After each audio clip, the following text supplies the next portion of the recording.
Karibu tena kwenye YouTube channel ya Perfect Story TV, mahali ambapo tunawaletea simulizi za kusisimua za wasanii wakubwa barani Afrika. Kama ni mara ya kwanza ya kufika kwenye YouTube channel hii, tunakuomba ufanye subscribe ili uendelee kupata simulizi nyingine za kusisimua kama hii. Gabo Zigamba ni mwigizaji maarufu kutoka Tanzania anayejulikana kwa umahiri wake kwenye filamu za Bongo Movie, hususani zile zinazogusa maisha ya kawaida ya watu. Mbali na waigizaji, amekuwa sauti ya wasanii wenzake na mfano wa kuigwa katika tasnia ya filamu nchini. Sasa leo tunaenda kuangalia pamoja simulizi yake kutoka maisha ya awali, safari yake ya kielimu, changamoto alizopitia hadi mafanikio alionayo leo. Anaitwa Salimu Ahmed Issa. Alizaliwa Muheza, Tanga, tarehe 6 Juni mwaka 1983.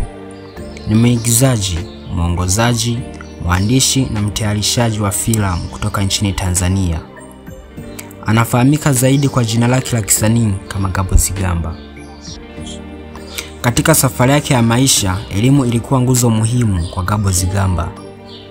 Safari hiyo ilianza mwaka 1992 alipokuwa kijana mdogo akisoma katika shule ya msingi Bulolesi iliyopo Iringa. Hapo ndipo alipojengwa katika misingi ya maarifa na maadili yaliyoanza kumtengenezea dira ya maisha yake ya baadaye. Baada ya kumaliza shule ya msingi mwaka 1998, Gabo aliendelea na shule ya sekondari katika shule ya AI Alamain. Alisoma hapo kwa miaka 4 akionyesha bidii na nidhamu kubwa, sifa ambazo zimekuwa sehemu ya tabia yake hadi leo. Mwaka uliofuata, mwaka 2003, alijiunga na chuo cha Daru Urumi kwa ajili ya elimu ya kiwango cha tawani sawa na elimu ya sekondari ya juu, ambapo alihitimu mwaka 2006. Lakini ndoto yake kubwa ilikuwa kwenye sanaa. Hivyo mwaka 2006 Gabo alichukua hatua ya kipekee. Alijiunga na chuo cha Tasuba ambacho ni taasisi ya sanaa Bagamoyo. Huko alisomea kozi ya mwaka mmoja ya sanaa ambayo ilimfungulia milango ya kuingia rasmi kwenye tasnia ya filamu. Hatimaye mwaka 2012 alifikia hatua ya kutambuliwa kupitia filamu Bado Natafuta. Baadaye alicheza filamu kama Big Surprise, Danija, Siabonga na nyingine nyingi. Changamoto hizopitia, kukosa fursa za juu mwanzoni na kushindana na waigizaji wengi jijini Dar es Salaam. Kuanzisha jina lake stage name na kujenga utambulisho jina Gabo Zigamba. Alieleza kuwa Gabo na Zigamba ni ishara ya nguvu.